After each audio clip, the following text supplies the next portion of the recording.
Cek. Bismillahirrahmanirrahim.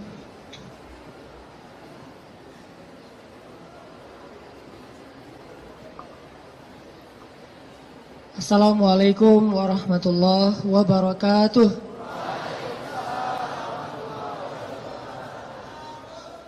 Alhamdulillahirabbil alamin. Alhamdulillahilladzi anzala as-sakinata fi qulubil mu'minin liyazdadu imanan ma'a imanihim. Asyhadu an la ilaha illallah wahdahu la syarikalah wa asyhadu anna Muhammadan abduhu wa rasuluhu la nabiyya ba'dah. Allahumma salli wa sallim wa barik ala sayyidina Muhammad wa ala alihi wa sahbihi wa man tabi'ahu ila yaumil qiyamah. Radina billahi rabba wa bi Muhammadin nabiyya wa bil islami dina. Rabbi syrah li sadri wa yassir li amri wahlul 'uqdatam min lisani yafqahu qawli. Sehat teman-teman semuanya?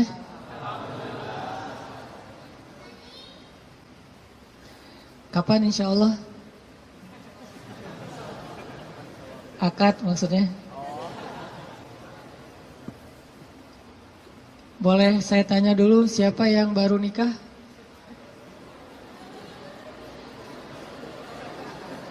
Siapa yang baru mau nikah? Baru mau. Wah, banyak di belakang ternyata. Di depan gak ada yang mau. Siapa yang udah lama pengen nikah?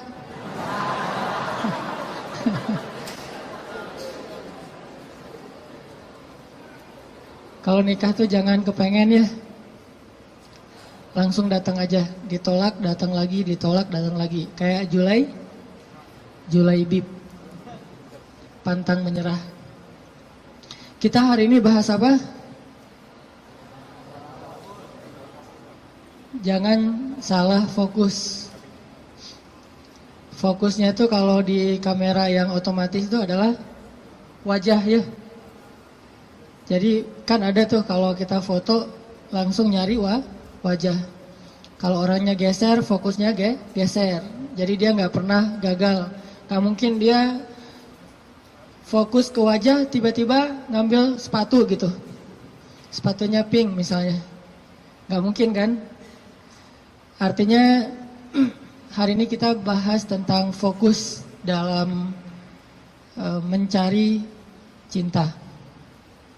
Fokus dalam mencari cinta. Salah fokus dalam mencari cinta itu mungkin maksudnya adalah kalau kita mencari cinta itu mungkin buat mencari kesenangan dunia saja. Coba kita belajar mencari cinta itu untuk ngedapatin akhirat. Menurut saya itu lebih true love, lebih endless love. Kenapa? Karena cinta yang paling endless itu adalah cinta yang dibawa sampai ke akhirat. Jadi cinta di dunia dan di akhirat. Tapi sebelum kita menemukan cinta-cinta apapun dalam hidup kita, coba kita belajar ngedapetin cinta Allah Subhanahu wa ta'ala. Karena Allah lah yang pemilik segala cinta. Kalau Allah udah cinta kepada hambanya, maka Allah Subhanahu wa ta'ala akan menitipkan rasa cinta di dalam hati semua hambanya untuk orang yang dia cintai. Kalau Allah cinta sama kita, Allah akan titipkan rasa cinta kepada semua makhluk agar mencintai kita. Tapi kalau Allah nggak cinta kepada seseorang, Allah cabut rasa cinta dari semua makhluk, sehingga nggak ada yang mencintai kita kecuali karena hawa nafsu. Jadi kalau kita pengen ngedapetin cinta sejati, cintailah dulu dan raih pula cinta pemilik hati, yaitu Allah Subhanahu wa ta'ala. Jadi hari ini kita akan coba bahas tentang jangan salah fokus dalam mencari cinta. Oke, saya akan angkat kisah cinta Nabi Musa alaihissalam. Ada di surat apa teman-teman? Kisah cinta Nabi Musa. Nabi Musa pernah jatuh cinta? Pernah kepada istrinya. Tahu nggak cerita Nabi Musa ketika pertama ketemu sama pasangannya, sama istrinya? Pernah baca kisah itu? Coba buka surat Al-Qasas, surat 28. Itu kisah cinta Nabi Musa alaihissalam. Surat Al-Qasas,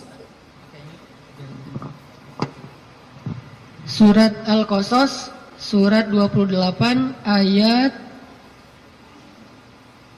22.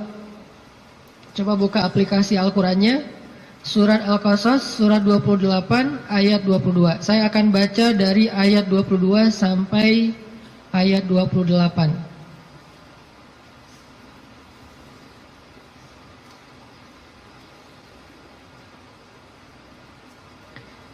Surat Al-Qasas ayat 22 sampai 28. A'udzu billahi minasy syaithanir rajim. Bismillahirrahmanirrahim. Walamma tawajjaha tilqa'a Madyana qala 'asa rabbi an yahdiyani عسى ربي أن يهديني سواء السبيل ولما ورد ماء مدين وجد عليه أمة من الناس يسقون ووجد من دونهم امرأتين تذودان قال ما خطبكما قالتا لا نسقي حتى يصدر الرعاء وأبونا شيخ كبير فسقى لهما ثم تولى إلى الظل فقال رب إني لما أنزلت إلي من خير فقير فجاءته إحداهما تمشي على استحياء قالت إن أبي يدعوك ليجزيك أجر ما سقيت لنا فلما جاءه وقص عليه القصص قال لا تخف نجوت من القوم الظالمين قالت إحداهما يا أبت استأجره إن خير من استأجرت القوي الأمين قال إني أريد أن أنكحك إحدى بنتي هاتين على أن تأجرني 8 حجج فإن أتممت 10 فمن عندك وما أريد أن أشق عليك ستجدني إن شاء الله من الصالحين قال ذلك بيني وبينك أيما الأجلين قضيت فلا عدوان علي والله على ما نقول وكيل.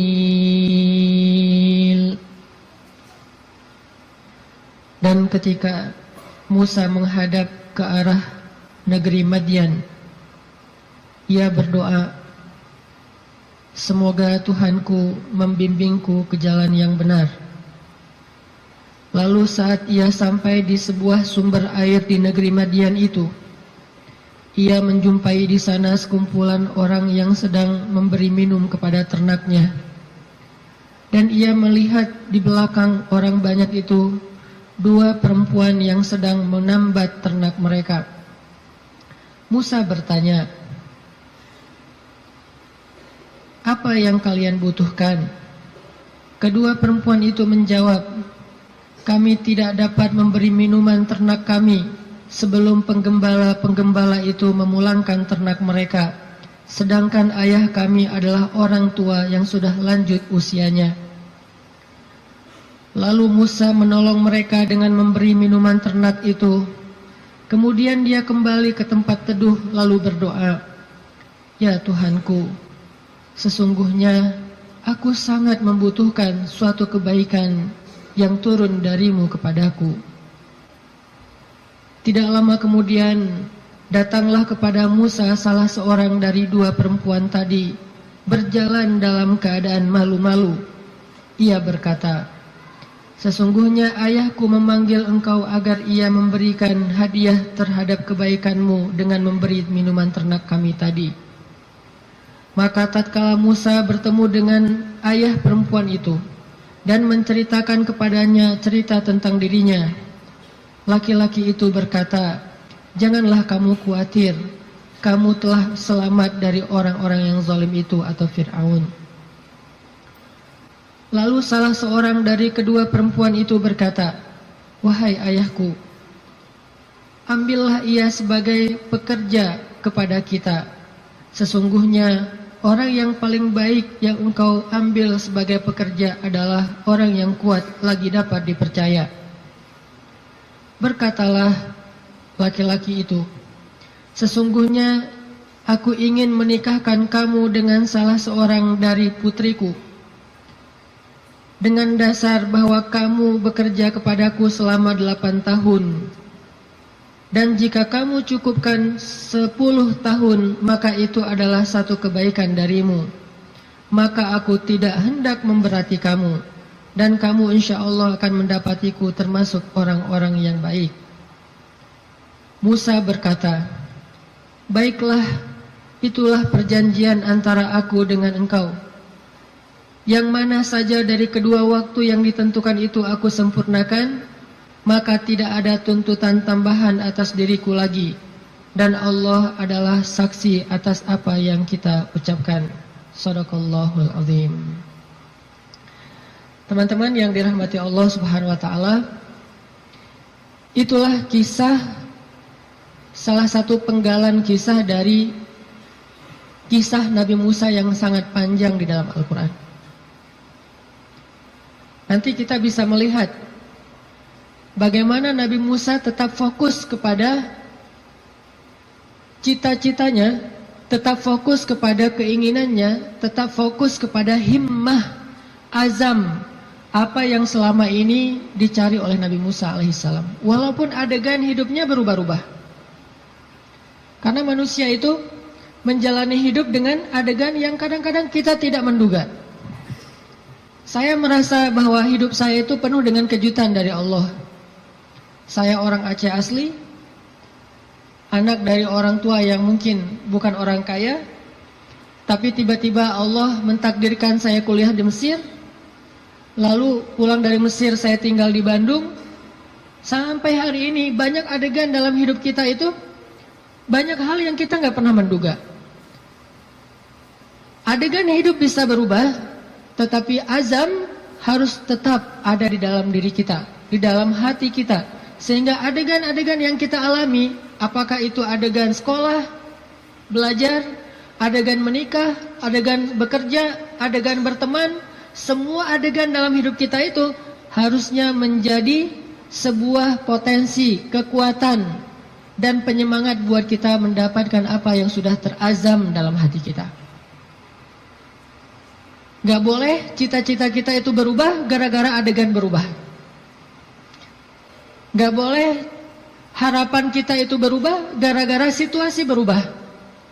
Harusnya harapan kita itu kepada Allah Subhanahu wa Ta'ala tidak berubah sama sekali, walaupun hidup kita terus dinamis, berubah-ubah sesuai dengan kondisi, tetapi harapannya tetap sama. Kayak ibarat tadi orang pengen nikah, udah aja fokus nikah. Kalau dia bekerja, niatnya bekerja supaya bisa mempersiapkan mahar yang layak buat calon kekasih. Apa mahar yang layak? Minimal mah 1 miliar, 1 villa, ya, mobil Alphard. Setuju yang di belakang?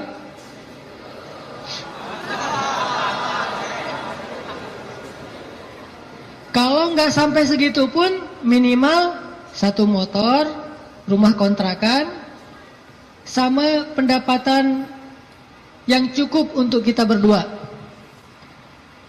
Yang saya sebut dengan cukup, kadang-kadang cukup itu lebih baik daripada lebih loh. Benar nggak? Cukup lebih baik daripada lebih.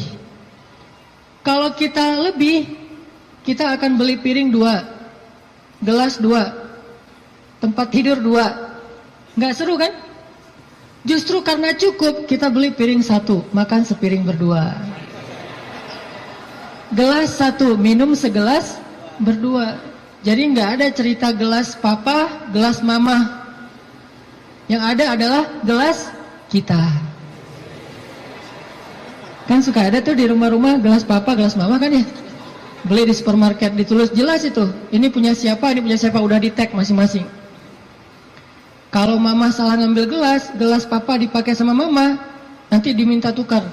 Mah, itu gelasnya papa. Oh ya, maaf pak, salah, balik. Akhirnya mamanya minum kopi, papanya minum teh misalnya. Kebalik kan? Harusnya gelas itu 1 berdua. Tolong yang mau nikah ya, di rumah siapkan hanya 1 gelas. Sisanya dikotakin aja, kalau ada tamu baru dikeluarin.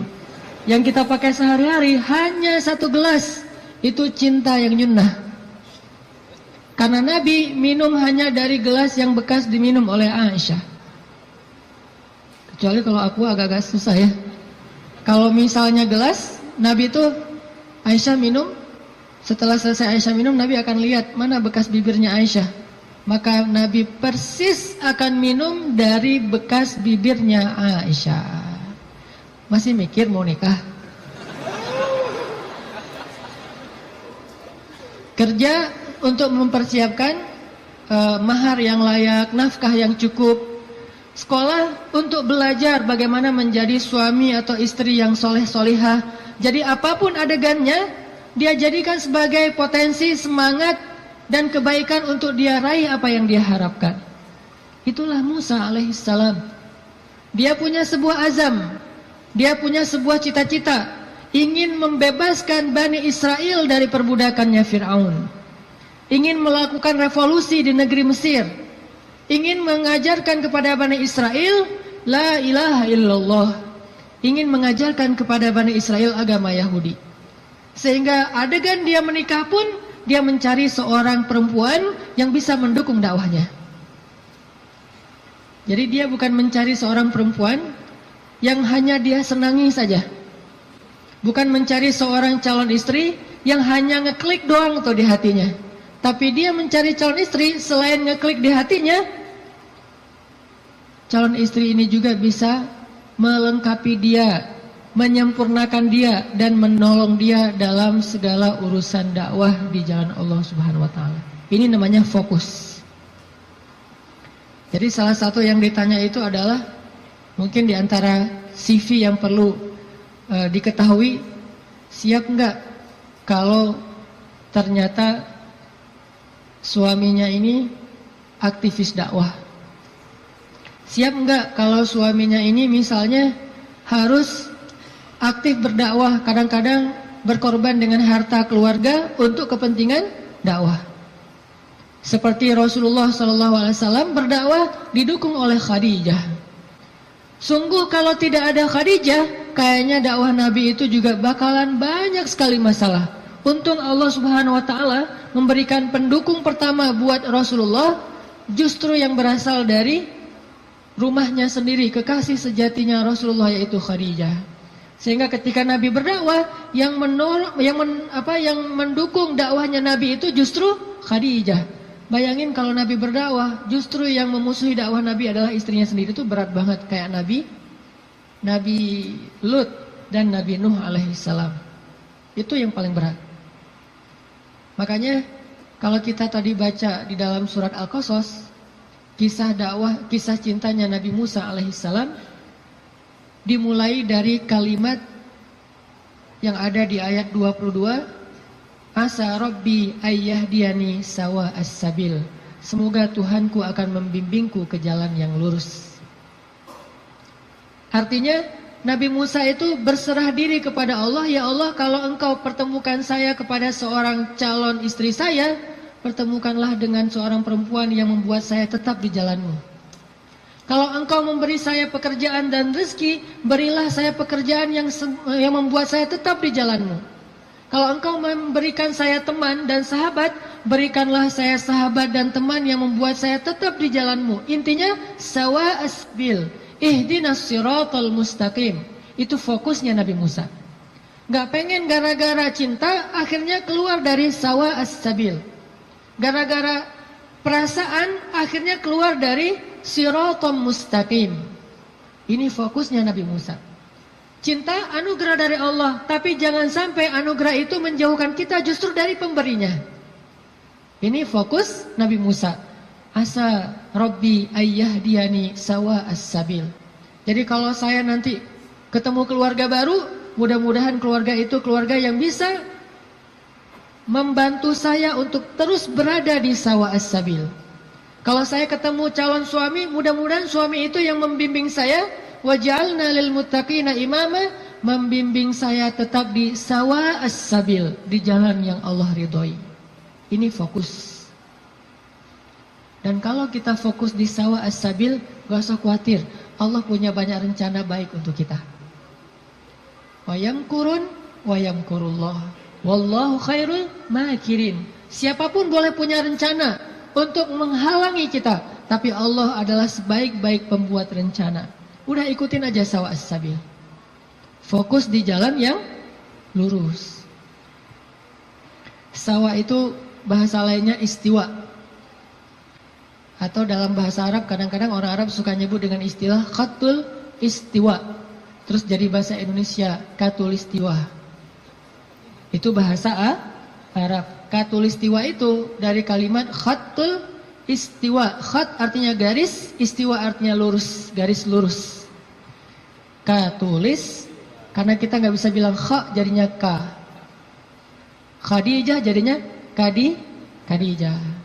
Sama kayak misalnya orang Sunda nggak bisa bilang ain jadinya e. Ketika Nabi SAW manggil Aisyah, panggilan Aisyah siapa? Aish. Sampai di Sunda jadinya Eis.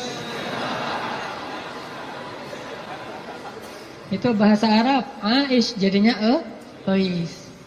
Jadi Eis itu aslinya Eisah. Aisyah.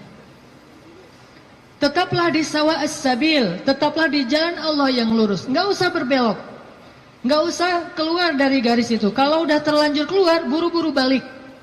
Karena Allah cuma memberikan jaminan kebaikan bagi orang yang tetap berada di sawa as-sabil. Kalau dia keluar dari situ, Allah sudah tidak menjamin apapun. Kalau kita pengen hidup kita dijamin sama Allah, nggak bakalan kecewa, dikasih banyak kejutan, surprise yang luar biasa. Gampang sebetulnya caranya, tetaplah di sawa as-sabil, nggak usah melenceng.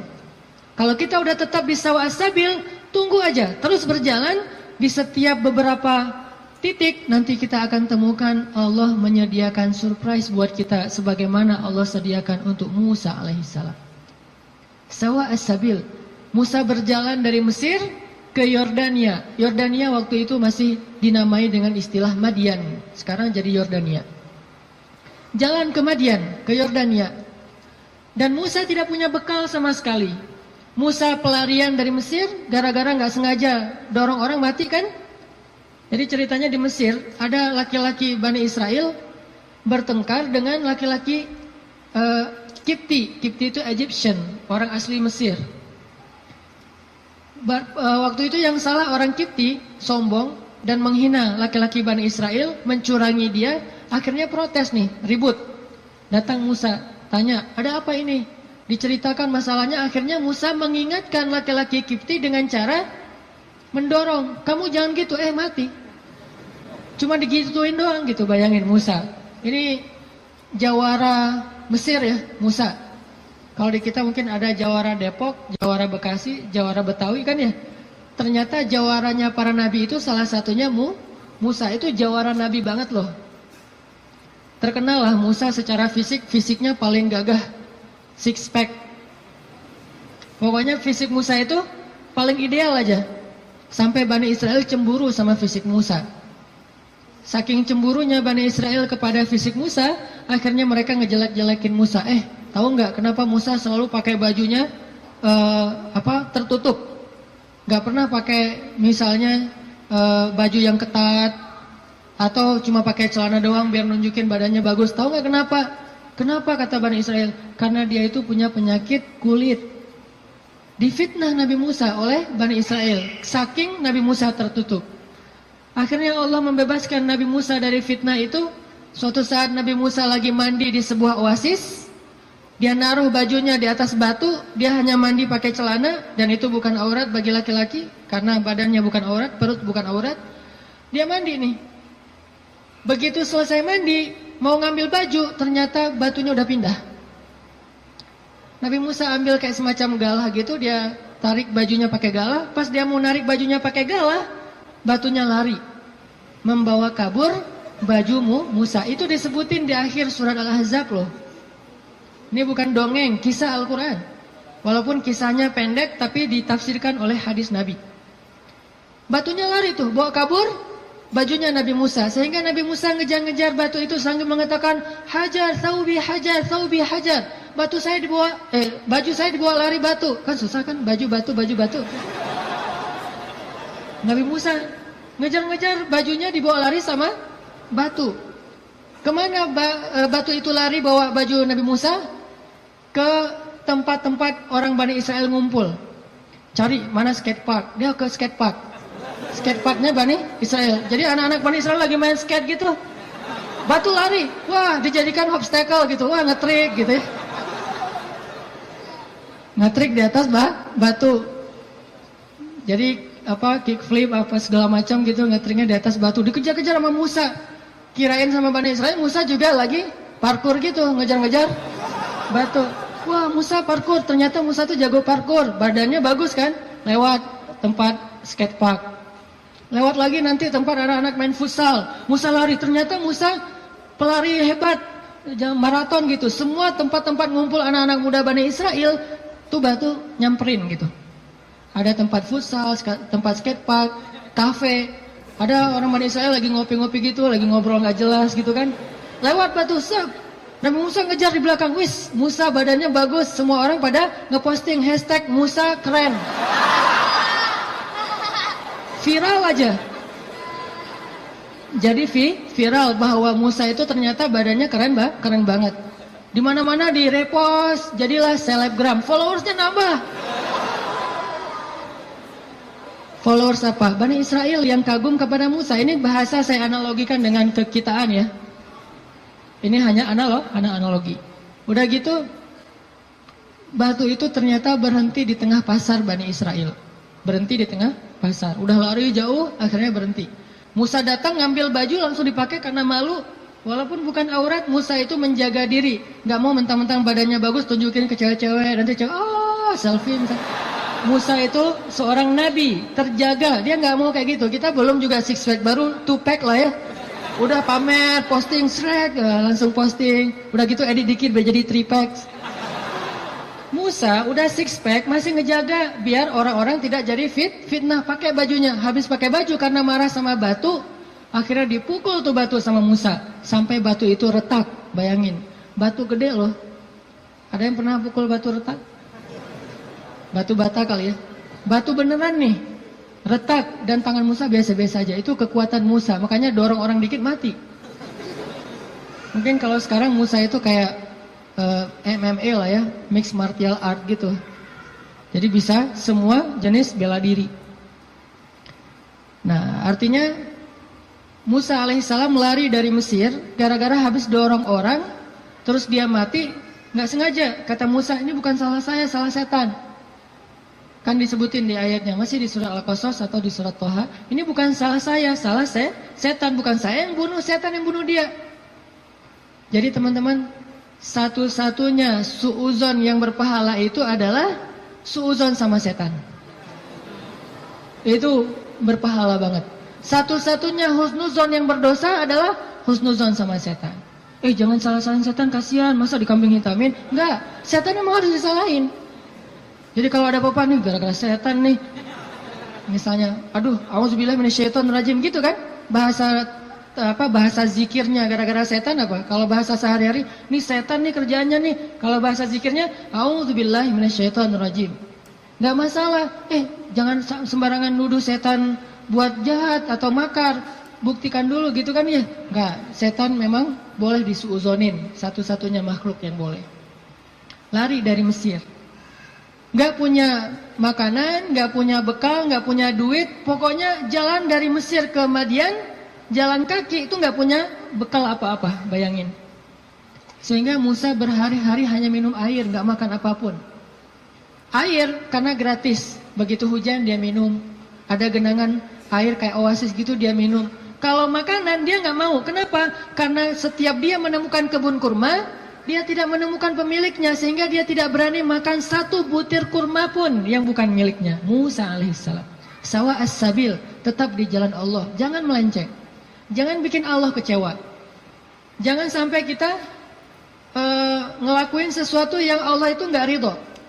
Makan, minum, ikhtiar, ta'aruf dan segala macam. Pokoknya sawa as-sabil. Kalau kita sawa as-sabil, gak usah khawatir. Allah yang jamin. Musa lapar, gak ngambil, gak metik kurma sembarangan. Tetap aja biarin lapar. Sampai di Madian, dalam keadaan lapar banget. Hanya minum air putih selama beberapa hari, belum makan. Sampai di Madian, tiba-tiba Musa ngelihat di sebuah oasis yang rindang, ada sekelompok orang penggembala lagi ngasih minum ternak-ternak mereka, onta. Dan yang disebut dengan gembala di zaman para nabi, itu satu gembala bisa punya ratusan ekor onta loh.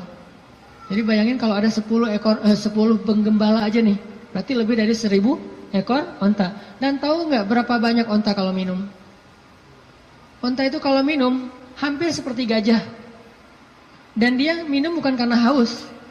Dia minum itu karena menabung air. Dia nampung air di punuknya.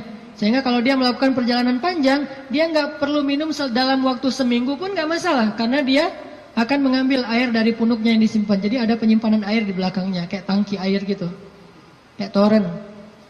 Musa punya, onta itu punya toren yang disebut dengan punuk onta. Jadi kalau dia minum, bukan hanya karena haus. Aduh, haus banget minum. Udah, selesai pergi. Enggak, haus banget minum. Udah gitu, kok masih minum? Nampung dulu di toren. Ditaruh di toren. Bayangin satu ekor onta punya satu toren. Ada 1000. Berapa lama nunggu ngantrinya tuh? Dah, waktu itu Musa ngelihat di antrian paling belakang ada 2 cewek. Ceweknya solehah. Malu-malu di belakang, megang onta. Onta mereka nggak terlalu banyak, mungkin sekitar 10 atau 15 gitu pegang. Tapi paling belakang nungguin sambil berdiri culang-cilang gitu. Gimana nih gitu-gitu kan bingung kan, cewek berdua di antara banyak cowok. Ini ciri-ciri calon istri ideal tuh gitu. Jadi kalau lihat cewek lagi culang-cilang, nah ini calon saya nih. Kemana Neng? Lagi nunggu angkot. Angkot kemana? Angkot ke Bandung. Ke Bandung mah nggak ada angkot dari Depok gitu. Naik kereta atau naik travel. Oh iya, saya nggak pernah ke Bandung. Ya udah saya temenin. Jangan gitu ya. Artinya ada ciri-ciri solehah, yaitu orangnya bingung karena malu, bukan bingung karena nggak paham ya, tapi bingung karena malu nih gimana nih, serba sering salah tingkahnya gara-gara malu. Kalau ada cowok-cowok, aduh gimana masuknya ya, cowok pada duduk semua di depan masjid, mau masuk ke masjid ada aja di teras banyak cowok, dia bingung. Itu calon istri ideal banget tuh. Jadi kalau ngelihat cewek kebingungan, berdoa pada Allah, ya Allah berikan saya seorang istri yang lagi kebingungan. Cari yang bingung-bingung gitu teh. Karena yang bingung itu pasti rasa malunya besar, kehormatannya luar biasa, menjaga diri. Kalau dia nggak menjaga diri mungkin nggak akan terlalu kebingungan. Dia akan, walaupun nggak semua yang berani, yang cekatan itu berarti bukan orang soleha, bukan. Cuman salah satu cirinya itu adalah punya rasa istihya, malu-malu. Jadi kalau ngomong Assalamualaikum, Waalaikumsalam, ngomongnya membelakangi gitu ya, itu salah satu ciri-cirinya. Pas ngeposting di Instagram kita stalking gitu, kita kepoin Instagramnya, ternyata fotonya semuanya foto bunga-bunga, nggak ada foto orangnya. Ada kaktus, ada apa gitu, foto-foto bunga. Kalau ada foto orangnya pun foto KTP. Hitam putih pula, segini. Kayak orang foto paspor ya. Kalau pakai kacamata suruh buka kacamatanya. Terus disuruh deketin matanya, melotot lagi, baru difoto, posting di Instagram foto. Kalau gitu berarti beda lagi nih karakternya. Karakter yang istrinya Musa malu-malu di belakang, duduk aja berdua, nungguin. Akhirnya karena ngelihat ini perempuan kok ngantri berdua, Musa samperin. Datang Musa nanya, "Ma khotbukuma?" Segitu doang pertanyaannya, jadi jangan panjang-panjang. Jangan nanya nomor handphone, jangan nanya akun Instagramnya apa, jangan basa-basi segala macam, jangan tiba-tiba pura-pura salah nomor telepon yang nyasar. Nanya aja, "Ma khotbukuma?" Ada apa? Kenapa kayak gini? Kenapa di belakang? Kenapa? Bahasa sederhananya adalah kenapa kalian berdiri saja di sini? Ma khotbukuma, apa masalah kalian? Kedua perempuan ini terus bilang, kami tuh pengen ngasih minum ternak kami, tapi nggak bisa soalnya laki-laki itu banyak yang ngerumunin air dan kami nggak enak kalau mau desak-desakan dengan mereka. Sedangkan ayah kami sudah tua, nggak bisa memberikan minuman ternak. Musa melihat perempuan ini butuh pertolongan, akhirnya Musa ngambil ternaknya. Nggak banyak ngomong. Emang ternaknya namanya siapa? Salah tanya lagi kan ya? Basa-basinya lebay. Salah. Udah aja ambil ternaknya, kemudian dibawa oleh Musa, diberi minum. Bayangin Musa yang dalam keadaan capek banget, lapar, perjalanan jauh, masih sanggup memberi minum ternak. Dan dulu cara ngasih minum ternak, itu ngambil timba, timbanya tuh kayak ember, kalau di kita ember, kalau orang Arab nyebutnya timba. Dalwun itu ember besar, diambil nggak pakai tali, turun ke dalam sumur, sumurnya besar gitu, ngambil air, naik lagi ke atas, ngasih minum kepada onta, turun lagi ke bawah, naik lagi ke atas. Bayangin tuh, lumayan kan? Buat latihan otot. Musa turun, naik ke atas, bawa minuman untuk ternak. Ada 10 onta, bayangin, minimal 10 ember. Dalam keadaan lapar, lemes, perjalanan jauh, lelah, kurang tidur. Coba, kekuatan Musa. Dan itu langsung diketahui oleh cewek-cewek nanti, bilang dia itu orang yang kuat luar biasa. Kasih minuman ternak, udah selesai itu, dikasih lagi ke cewek-ceweknya pada pulang. Jazakallah khair, wa iyyakum, pulang aja. Musa, setelah mereka pulang, nggak pura-pura apa gitu, aduh, di sini warung Padang di mana ya? Nggak nanya-nanya gitu. Nggak minta kepada perempuan itu balasan apapun. Di sini warung Padang di mana, di sini KFC di mana atau apa gitu. Dia cuma menyerahkan onta perempuan itu, kemudian dia kembali ke tempat yang teduh. Sampai di tempat yang teduh, dia berdoa lagi kepada Allah. Apa kata Musa? Kata Musa, Rabbi inni lima anzalta ilayya min khairin fakir. Ya Allah, saya fakir. Fakir itu butuh banget. Ya Allah, saya butuh banget rezeki darimu. Saya lapar. Ngomong ke Allah Subhanahu wa ta'ala. Saya lapar ya Allah, saya butuh kebaikan darimu. Karena saya sangat kekurangan sekarang. Fakir sekali. Dalam keadaan lagi lelah kayak gitu, Musa kalau ada masalah apa-apa, Robbi, coba bayangin, ayat 22, Robbi, ayat 24, Robbi, ayat-ayat sebelumnya dan sesudahnya juga, Robbi, ada masalah dikit, Robbi, minta kepada Allah. Ketemu seseorang yang mungkin kayaknya ngeklik banget dan soleha nih, atau soleh, jangan ngomong ke dia dulu, ngomong ke pemilik hatinya dulu. Robbi, yang itu tuh. Nanti Allah tiba-tiba ngeklik hatinya, udah jalan, balik lagi ke belakang. Ada apa, Kang? Enggak manggil. Kayak tadi ada yang manggil perasaan. Ternyata yang manggil bukan suara, tapi hati, perasaannya yang manggil. Oh, ya, kita kan nggak mau malu-maluin cewek ya. Jadi yang ngomong kayak gitu tuh kita, oh iya saya tadi manggil, mau nanya, ini kalau mau misalnya masjid yang terdekat di mana ya? Tanya masjid kita sih, biar sore gitu ya. Masjid terdekat di mana? Oh, masjid ya. Saya pengen sholat jamaah. Saya nggak bisa sih kalau nggak sholat jamaah, orangnya gimana gitu. Mulai kan ya sholat jamaah. Oh ya ada di situ di dekat balai kota. Oh iya di situ juga banyak warung kok. Enggak, saya mah hari ini puasa. Malah hari Jumat gitu ya. Hari Jumat puasa. Jadi soleh banget lah ya intinya. Musa balik kepada tempat teduh, berdoa kepada Allah. Jadi kalau ada masalah lapar, doa. Kesasar, doa. Bingung, doa. Apapun, ilahi. Robbi, itu sawa as-sabil. Kalau kita mau makan satu buah korma di sebuah kebun, mintanya kepada pemilik kebun. Pak, boleh saya minta satu butir korma? Minta kepada dia. Tapi kalau kita lapar, minta kepada Allah. Allah itu pemilik alam semesta. Bukan cuma satu kebun kurma, tetapi langit dan bumi milik Allah. Minta kepada pemiliknya. Robbi. Baru setelah itu ikhtiar kepada makhluk. Awalnya ikhtiar ke langit, baru kemudian ikhtiar di bumi. Jadi teman-teman, pesan moral pertama adalah kalau kita pengen ditolong oleh Allah, kalau kita pengen Allah kasih banyak kejutan, kalau kita pengen hidup kita itu penuh dengan kebaikan, pesan moral pertamanya adalah sawa as-sabil. Jangan keluar dari jalan Allah Subhanahu wa taala.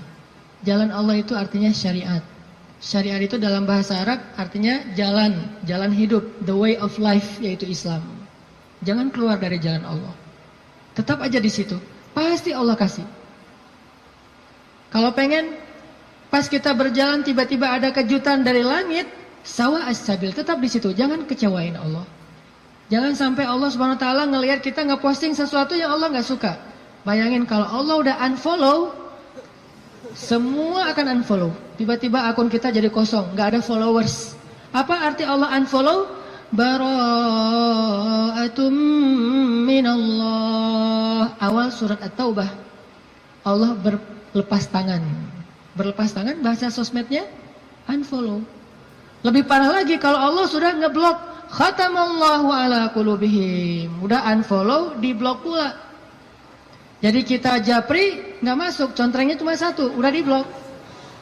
Kita telepon, dialihkan ke nomor yang lain.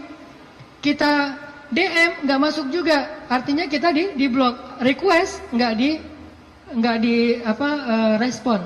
Artinya jangan sampai Allah ngelihat postingan kita yang keluar dari apa yang Allah izinkan, sehingga akhirnya Allah nanti unfollow kita, ngeblok kita, menjauh dari kita, berpaling dari kita. Siapa lagi yang bisa menolong kita setelah Allah? Ini pesan moral pertama tuh, tetap sawa as-sabil. Apapun masalah kita, dalam pekerjaan, dimanapun sulit, jangan sampai kita melanggar. Jangan sampai kita pakai jalan pintas. Jodoh juga gitu, gimana pun sulit, jangan pakai jalan pintas.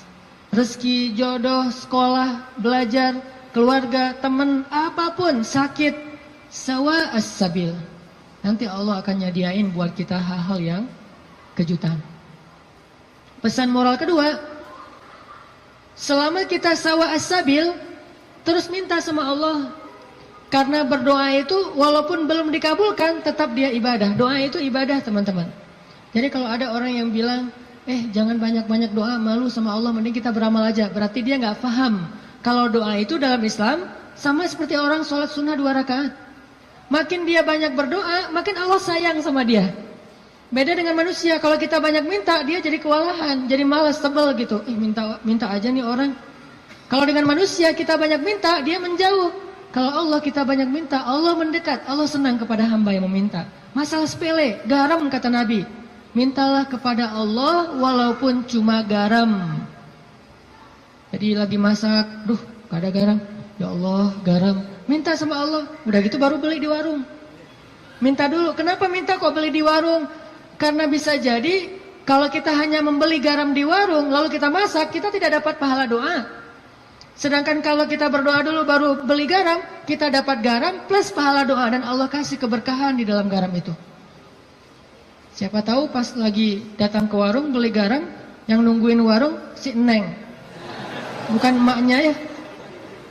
Mau beli garam, oh kenapa masa kurang garam ya? Tadi minta sama Allah, ya udah nih gratis aja deh gitu. Bisa. Atau bisa juga, udah besok-besok gak usah masak sendiri, biar saya masakin. Kode keras ya. Tapi nggak mungkin juga kayak gitu. Artinya teman-teman minta sama Allah. Ada masalah dikit, ya Allah. Coba ini benar-benar jadi kayak habit kita ya. Ya Allah itu jadi habit. Ya Allah, ya Allah. Dikit-dikit, ya Allah. Dikit-dikit, ya Allah. Dan Allah tuh senang banget digituin. Nggak repot sama sekali. Walaupun Allah itu sibuk, tapi Allah nggak repot. Kulla yawmin huwa fi sya'n. فَبِأَيِّ آلَاءِ رَبِّكُمَا تُكَذِّبَانِ. Setiap hari Allah itu sibuk. Arti sibuk, sibuk memberikan apa yang diminta oleh hamba-hambanya. Sibuk mengurus hambanya. Emang Allah senang kok ngurus kita. Jadi kalau kita minta ke Allah itu Allah kayak, ada apa hambaku senang gitu. Bayangin. Walaupun gak tepat, tapi Allah lebih senang. Walaupun analogi ini nggak tepat, tapi kurang lebih bisa kita bayangin, Allah itu lebih senang kepada hambanya yang meminta kepadanya daripada seorang pelayan di sebuah restoran, di sebuah kafe yang ketika kita minta sesuatu dia tersenyum, dia ada apa Pak, langsung nyatet, langsung dikirim ordernya. Allah lebih senang dari itu. Dan salah satu di antara nabi yang paling suka berdoa kepada Allah itu siapa teman-teman? Nabi Ibrahim. Allah menyebutkan Ibrahim itu inna Ibrahim la'awwahun halim. Awwahun. Awwah itu bukan awah ya. Awah itu beda ya. Kalau awah justru enggak. Kalau awah mau. Awwahun artinya da'a, suka berdoa. Ibrahim itu ada masalah dikit, ya Rabbi, doa. Makanya Allah banyak ngasih kejutan buat Ibrahim dengan istri pertamanya Sarah, dengan istri keduanya Hajar, dengan anak pertamanya Ismail, dengan anak keduanya Ishak, dengan cucunya Yakub, dengan cicitnya Yusuf. Banyak Allah kasih kejutan buat Ibrahim. Kenapa? Karena Ibrahim sawa as-sabil dan da'a, selalu berada di jalan Allah dan selalu minta sama Allah. Allah itu cemburu kalau kita minta kepada makhluk duluan sebelum Allah. Cemburu kalau kita nyebut nama makhluk duluan sebelum Allah. Cemburu kalau kita berterima kasih kepada makhluk duluan sebelum bersyukur kepada Allah. Allah itu cemburu. Dan Allah layak untuk cemburu. Sehingga kalau kita minta ke Allah duluan, Allah senang banget. Ya Allah, saya lagi kayak gini, sebutin. Baru ikhtiar. Jadi sehari-hari itu jadikan habit kita itu da'a. Dikit-dikit, Rabbi, Ilahi, ya Allah, ya Tuhanku, gitu. Sehingga Musa pas lagi perjalanan dari Mesir ke Madian, Rabbi, asa ayyahdiyani sawa as-sabil. Beri saya jalan yang lurus. Pas sampai di Madian, Rabbi, ini bima anzaltani min khairin faqir. Ya Allah, saya butuh sekali rezeki. Saya udah lapar, udah berhari-hari nggak makan. Tiba-tiba datanglah kejutan yang ditunggu-tunggu Musa. Salah satu dari dua cewek tadi yang ngasih minuman ternak, datang lagi nih. Datangnya gimana? Disebut di ayat 25. Faja'athu ihdahuma tamshi 'ala istihya. Datanglah salah satu dari dua perempuan itu berjalan dalam keadaan malu-malu. Tadi itu. Sampai dalam Islam ada kode. Kalau cewek ditanya pendapatnya setuju apa enggak dilamar oleh seorang perempuan, maka jawaban ianya seorang perempuan itu adalah diam. Sedangkan laki-laki kalau diam berarti enggak. Kalau perempuan kalau diam berarti ya. Kalau dia, oh berarti itu ya, husnuzon aja. Jadi kalau nanya, Neng gimana mau sama saya? Dia belum sempat mikir, oh berarti mau ya. Ya. Kan diam tadi teh. Jadi diam seorang perempuan kata Nabi adalah ridho. Diamnya adalah ridho. Karena kalau dia tidak ridho, dia mungkin akan merespon dengan bahasa-bahasa yang baik. Atau bahasanya bukan diam, pasrah. Saya ikut aja gimana emak sama abah gitu. Ini berarti ridho. Bukan berarti dia, kamu kok gitu sih sama aku, kamu nggak sayang, nggak cinta dan segala macam gitu. Dia mah nggak akan ngomong kayak gitu. Dia diam atau dia bilang ya udah ikut aja, berarti dia ridho. Itu sifat perempuan yang sebenarnya. Pada dirinya itu ada malu. Dan malu, by the way teman-teman, pada diri perempuan adalah mahkota. Makin besar rasa malunya, makin tinggi nilainya. Makin besar rasa malunya, makin besar mahkota yang dia pakai. Jadilah dia seorang putri. Makin besar, jadilah dia seorang ratu. Mahkotanya perempuan yang solihah adalah istihya, punya sifat malu-malu, nggak pakai in. Malu-malu aja, malu-malu, kemana-mana malu, malu-malu. Itu mahkotanya perempuan. Walaupun bukan berarti ketika yang ada perempuan nggak malu dia berani gitu, nggak punya mahkota, bukan. Ini hanya salah satunya. Dan tetap itu kebaikan.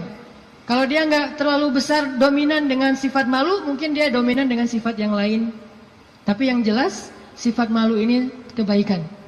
Kata Nabi, kalau tidak punya malu, maka seseorang akan lakukan apa yang dia suka.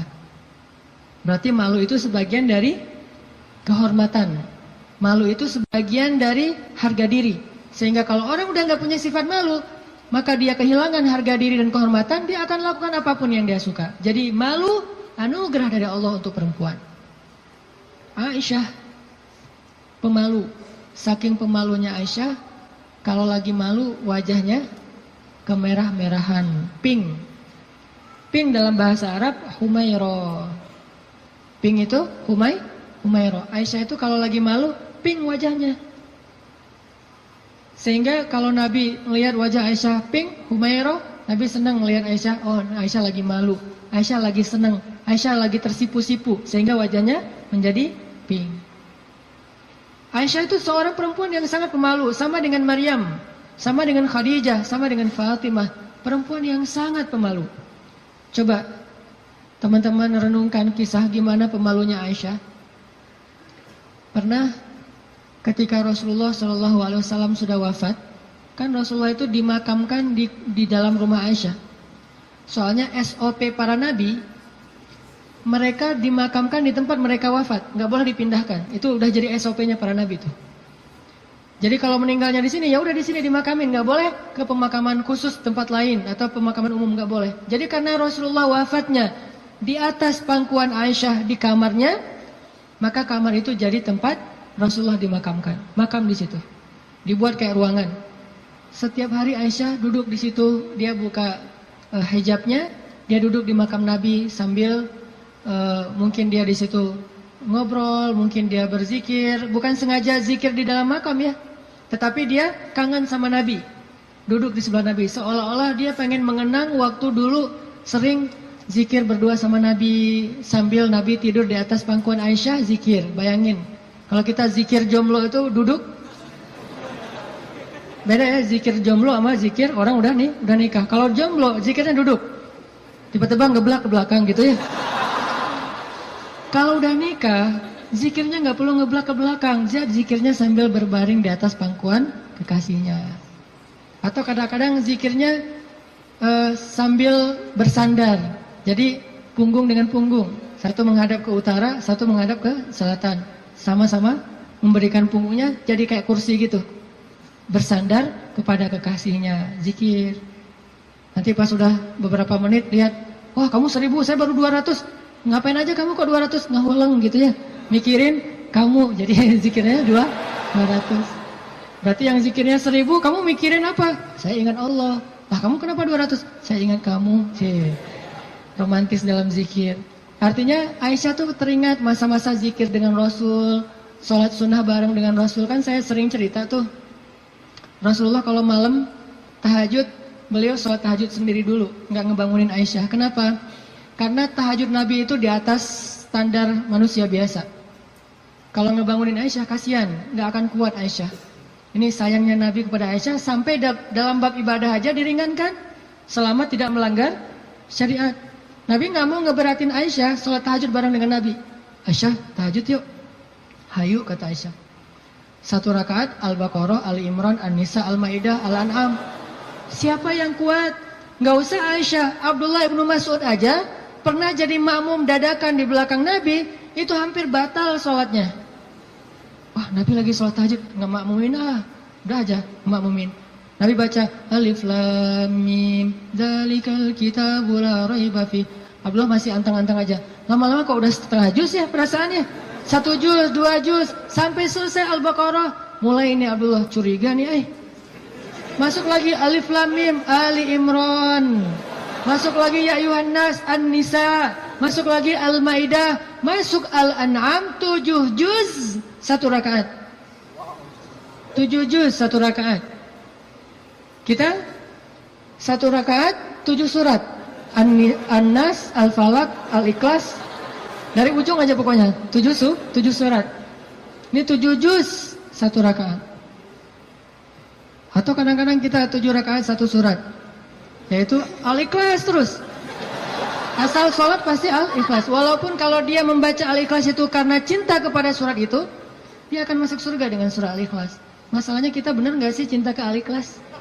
Kan kita suka pakai hadis sahabat itu ya. Ada sahabat kalau ngeimamin pasti bacanya Al-Ikhlas tuh kan. Sahabat aja bacanya Al-Ikhlas mulu. Sampai dilaporin ke Nabi, ya Rasulullah dia tuh kalau ngimamin kurang variatif Kurang variatif gimana? Ayatnya monoton, Al-Ikhlas saja nggak ganti-ganti. Dipanggil sama Nabi, kenapa kamu bacanya kok Al-Ikhlas saja nggak yang lain? Ya Rasulullah, saya cinta dengan surat itu. Karena di surat itu disebutin sifat-sifat Allah. Nabi tersenyum mengatakan, kamu masuk surga karena apa yang kamu cintai. Pertanyaannya, kita gitu atau ada modus lain? Al-Ikhlas itu nggak perlu mikir dan cepat kan? Jadi bukan karena cinta banget dengan Al-Ikhlas. Ini harus jujur nih. Nabi sholat tahajud. Udah selesai tahajud, baru ngebangunin Aisyah pas witir. Jadi Aisyah itu diajak sholatnya pas witir. Aisyah, witir yuk. Kan Aisyah manja-manja gitu kan ya. Susah bangunnya, akhirnya dipercikin air di wajahnya sama Nabi. Kan saya sering bilang, percikan air ke wajah calon kita. Kalau belum ada latihan pakai guling dulu. Guling di latihan. Biar pas mercikinnya itu enak gitu.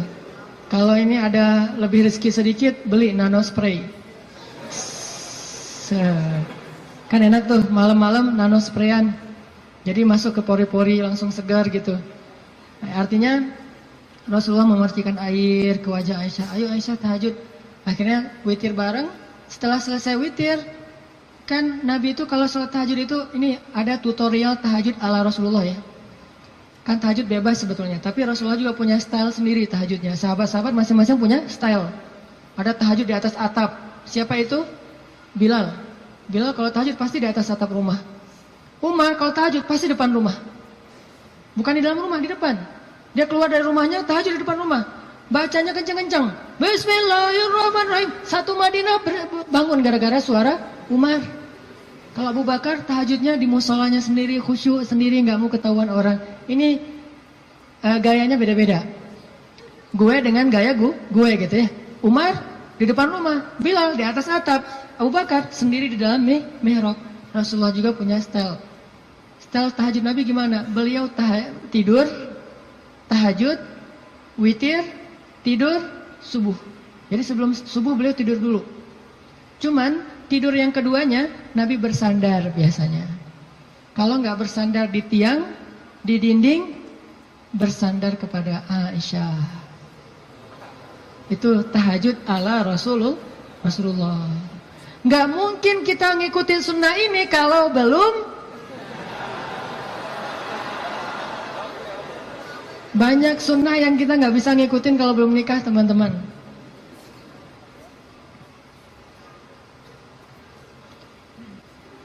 Ya, waktu jam 11.25. Sebentar lagi ya, 5 menit aja lagi. Kisah Musa. Lanjut ya, dipotong ya. Jadi Nabi SAW itu dengan Aisyah, kalau tahajud membangunkan Aisyah dan tidak membangunkan Aisyah, artinya Nabi SAW mengajarkan kepada kita bagaimana beliau memperlakukan istrinya, bagaimana rumah tangga beliau, yang itu kemudian menjadi kebaikan kepada Allah. Jadi mendapatkan istri untuk lebih dekat kepada Allah, biar bisa tahajud bareng. Coba bayangin teman-teman, kita pengen nikah, kenapa kamu pengen cepat-cepat nikah? Karena pengen buka puasa berdua. Bentar lagi Ramadan nih, masa puasa sahur masih sendiri kan? Kenapa kamu pengen nikah? Pengen tahajud berdua. Kenapa kamu pengen nikah? Pengen ngaji berdua, store hafalan. Suaminya hafal surat Al-Ikhlas, store gitu ke istrinya. Kan baru hijrah, Al-Ikhlas dulu kan? Al-Fatihah, Al-Ikhlas. Nanti istrinya store. Store-nya apa? Surah Al-Isra. Ternyata istrinya hafizah. Ya, suaminya baru hijrah. Jadi Al-Ikhlas versus Al-Isra. Beda banget kan? Al-Ikhlas juga masih banyak salah, kulawahan gak lewat-lewat gitu. Atau kuliah ayyuhal kafirun gak khatam-khatam, muter. Kan la abudu mata abuduan terus aja di situ kan? Ini karena belajar, baru belajar. Istrinya udah Al-Isra, Maryam, Toha, Qasas segala macam. Kenapa pengen nikah? Karena pengen bareng mendekat kepada Allah SWT. Itu yang di Musa cari. Akhirnya perempuan itu datang menemui Musa, sebagaimana Aisyah sangat pemalu. Tadi nggak tuntas ceritanya, next time insyaallah. Datanglah perempuan itu kepada Musa bilang, ayahku pengen ngundang kamu dinner di rumah. Itu bahasa kita mah, di dinner atau lunch lah di rumah, makan siang gitu. Kayaknya sih dinner, udah sore soalnya. Makan malam di rumah. Oh iya, jalan nih. Tahu gimana cara jalannya? Musa di depan, cewek itu di belakang. Nggak dibalik, cewek di depan, Musa di belakang. Nggak. Etika jalan laki-laki perempuan yang belum muhrim, perempuan di belakang, laki-laki di depan. Supaya apa? Supaya tidak melihat bagaimana cara jalannya. Terus kan Musa nggak tahu rumahnya kemana, gampang, tinggal di Sherlock aja. Kalau nggak Sherlock, kitanya yang jadi Google Map gitu, jadi kayak Waze gitu. Belok kanan, turn right, turn left, after gitu.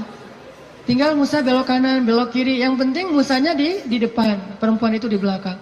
Dan itu etika yang luar biasa. Sehingga perempuan ini menyimpulkan, laki-laki ini selain kuat, ternyata amanah, nggak caper, nggak sok-sok dekat gitu. Kan kita lagi di perjalanan, daripada kamu diganggu orang, biar aku jagain. Nggak, Musa itu orang yang sangat amanah. Jadi kalau belum nikah aja dia sangat jaga, jangan sampai membuat perempuan ini tercela, apalagi setelah menikah.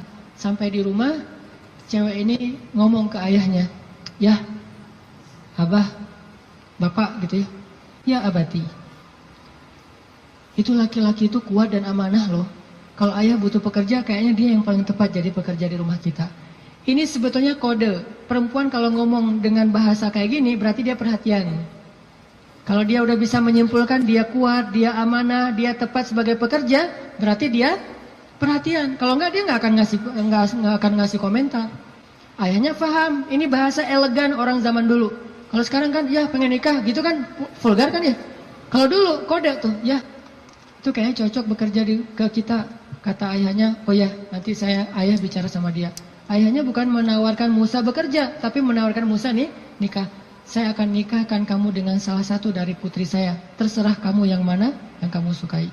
Maharnya bekerja kepada saya selama 8 tahun.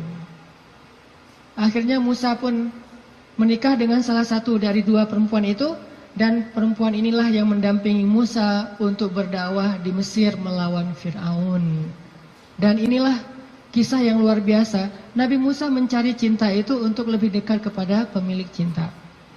Nabi Musa mencari cinta makhluk agar bisa mendapatkan cinta Allah Subhanahu wa taala. Bukan justru ketika ngedapetin cinta makhluk kehilangan cinta Allah. Ini namanya fokus. Teman-teman, pesan moral ketiga berarti adalah apa? Setelah sawa as-sabil, banyak berdoa. Yang ketiga adalah jadilah seseorang yang menyempurnakan hubungan kita dengan Allah dengan cara menikah. Itu maksud Nabi. Setengah dari agama itu adalah setelah kita menikah, kita sempurnakan. Gimana sempurna? Tadi tuh, tilawah sendiri jadi tilawah berdua.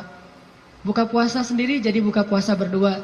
Tahajud sendiri jadi tahajud berdua. Bahkan ada ibadah yang kita bisa dapetin setelah menikah, yang nggak mungkin didapatin kalau orang belum menikah. Ibadahnya simple.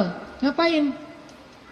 Goler, tidur di atas sofa sambil ngelihat istri kita rempong lalu lalang, itu pahala.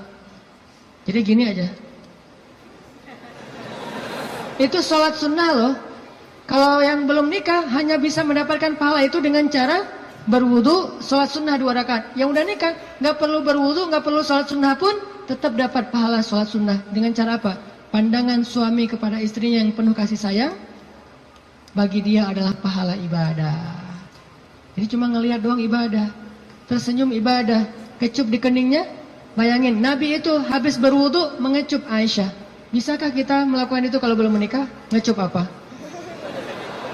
Habis wudu, cium Aisyah ke masjid. Wudu, cium Aisyah. Ini salah satu dalil dari mazhab yang mengatakan sentuhan suami istri tidak membatalkan wudu. Walaupun nanti ada dalil yang mazhab yang lain, Allahu a'lam. Ini mazhab.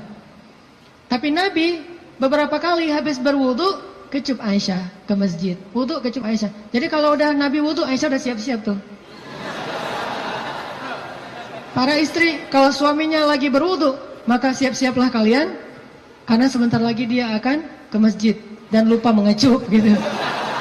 Biasanya kalau habis wudu Nabi itu ngecup istrinya, dikecup di keningnya atau di pipinya ke masjid, kecup kening pipi ke masjid. Itu sunnah pahala yang tidak didapatkan kecuali dengan menikah. Setengah dari agama itu ada di dalam pernikahan, sisanya ada dalam status jomblo. Setengah-setengah lah ya. Jadi kalau mau utuh, pernah mengalami masa jomblo yang berat gitu, derita jomblo kifarat dosa kan ya. Setelah itu nanti mendapatkan setengahnya lagi setelah saya terima nikahnya Fulanah binti Fulan dan seterusnya. Itu teman-teman, maaf nggak tuntas cerita musanya. Insya Allah nanti dilanjutkan di kesempatan yang lain, bisa lewat streaming mungkin atau dalam kesempatan-kesempatan yang lainnya. Barakallah. Assalamualaikum warahmatullahi wabarakatuh. Ya teman-teman, kita tutup dengan doa bersama-sama. A'udzu billahi minasy syaithanir rajim. Bismillahirrahmanirrahim. Alhamdulillahi rabbil alamin. Hamdan yuwafi ni'amahu wa yukafi'u mazidah. Ya Rabbana lakal hamdu kama yanbaghi li jalali wajhikal karim wa 'azimi sultanik. Allahumma salli wa sallim wa barik ala sayyidina Muhammad wa ala alihi wa sahbihi ajma'in. Allahumma ighfir lana dhunubana. Allahumma ighfir lana dhunubana. Allahumma ighfir lana dhunubana wa liwalidayna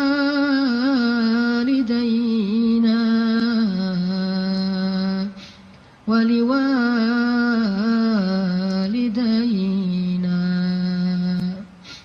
wa liwalidayna wa liwalidayna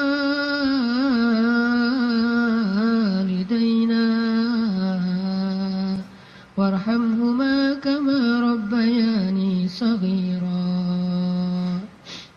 Rabbana zalamna anfusana. Rabbana zalamna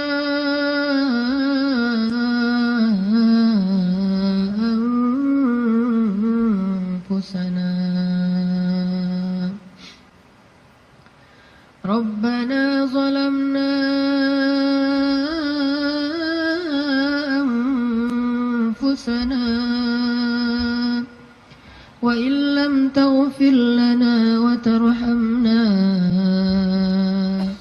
lanakunanna minal khasirin.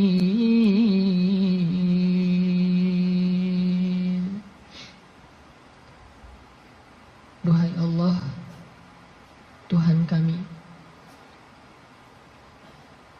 Engkaulah Pencipta. Engkaulah yang Maha Kuasa.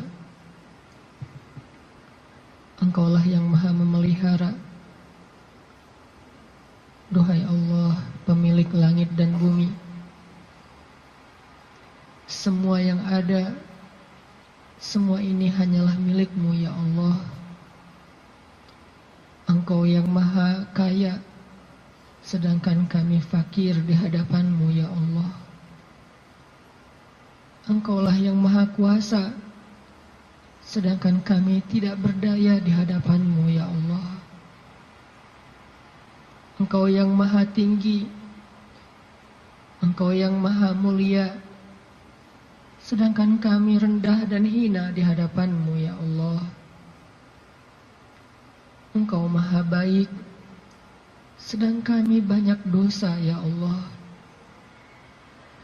Engkau yang Maha mencukupkan segala kebutuhan, sedangkan kami kurang tanpa-Mu dan butuh Engkau ya Allah. Engkau yang Maha Indah, Engkau yang Maha Terpuji, Engkau yang Maha Bijaksana, Engkau yang Maha Tahu, sedangkan kami bodoh, tidak tahu apapun ya Allah. Ilahana, ajarkan kami iman, beri kami hidayah ya Allah. Jika Engkau memberikan kepada kami dunia dan seisinya, tetapi Engkau tidak memberikan iman, sungguh kami menjadi orang yang rugi. Tetapi jika Engkau beri kami iman, walaupun tidak Engkau berikan dunia dan apapun juga selainnya, pasti kami menjadi orang yang bahagia. Beri kami iman sebelum dunia ya Allah. Beri kami iman sebelum harta ya Allah. Beri kami iman sebelum cinta makhluk ya Allah. Beri kami iman sebelum keluarga ya Allah. Beri kami iman sebelum ilmu ya Allah. Beri kami iman sebelum segala sesuatu dalam urusan dunia ya Allah. Karena tanpa iman, dunia hanyalah menjadi jalan kehancuran bagi kami. Tapi dengan iman, dunia menjadi anugerah dan kebaikan untuk kami. Ilahana, beri kami iman, beri kami hidayah. Tetapkanlah iman di dalam hati kami sampai akhir hayat kami ya Allah. Ajarkan kami iman di dalam setiap majelis-majelis ilmu ya Allah. Ajarkan kami iman dalam setiap ruku dan sujud ibadah kami. Ajarkan kami iman dalam setiap ketentuan takdir-Mu ya Allah. Engkaulah yang Maha Bijaksana. Ilmu-Mu meliputi yang gaib dan yang syahadah. Engkau yang sebaik-baik mengajarkan sesuatu kepada hamba-Mu. Ajarkan kami iman ya Allah, yang tidak bisa diajarkan oleh siapapun setelah Engkau ya Allah. Ilahana, jadikanlah majelis kami ini majelis yang menambah iman di dalam hati kami, bukan hanya menambah wawasan di dalam pikiran kami. Yang setelah kami bubar dari majelis ini, kami kembali kepada tempat kami masing-masing. Kami membawa pulang hadiah iman. Iman bertambah setiap hari ya Allah. Ilahana, ampuni dosa kami ya Allah. Dosa-dosa di masa lalu kami ya Allah. Ampuni dosa kedua orang tua kami ya Allah. Ampuni dosa kami ya Allah. Kalau dulu kami sering meninggalkan sholat kepada-Mu ya Allah. Ampuni dosa kami ya Allah. Kalau dulu kami banyak berbuat maksiat, dosa besar kepada-Mu ya Allah. Ampuni dosa kami ya Allah. Kalau kami dulu durhaka kepada orang tua kami ya Allah. Ampuni dosa kami. Janganlah Engkau biarkan kami kembali kepada-Mu dengan membawa dosa-dosa besar ya Allah. Beri kami husnul khatimah, di mana ketika kami kembali kepada-Mu, kami datang dengan amal ibadah dan Engkau ridho kepada kami. Ampuni dosa kedua orang tua kami ya Allah. Sayangi ayah bunda kami ya Allah. Sayangi mereka seperti sayangnya mereka kepada kami, bahkan lebih dari itu ya Allah. Jika keduanya telah wafat, lapangkan kuburnya ya Allah. Jadikanlah kubur mereka taman-taman